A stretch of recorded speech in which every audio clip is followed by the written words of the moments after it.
On a souvent besoin de répit par rapport à des gens qui nous demandent des comptes ou qui nous posent des questions. Comment faire si l'on ne veut pas ou si l'on ne peut pas leur donner ce qu'ils réclament? Tout simplement en leur disant que ce n'est pas le moment, mais que ça viendra plus tard.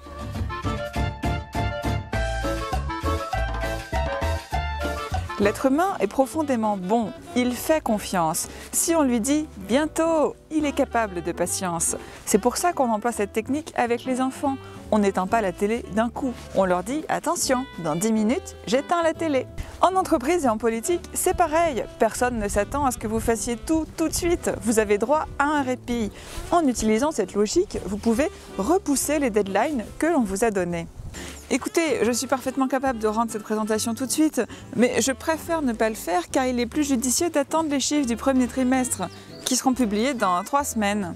Malheureusement, je ne peux rien vous dire sur la stratégie de l'entreprise car nous sommes en période de blackout avant les résultats annuels, donc toute information que je vous donnerai serait un délit d'initié et je vous propose qu'on se revoie à la fin du semestre. Les individus sont tellement indulgents qu'ils sont prêts à accepter n'importe quelle échéance du moment qu'elle est très précise.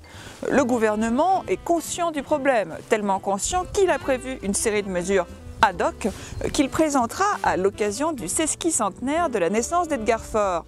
Durant un tiers de l'année, de mai à septembre, vous avez une excuse clé en main, repousser les choses à la rentrée.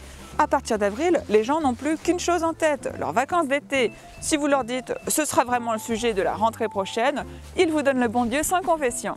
De même, balayez un sujet en disant que ce n'est pas le sujet du moment. Non, vous êtes complètement à côté du narratif de la période et en plus il y a un risque de télescopage avec le solstice d'été.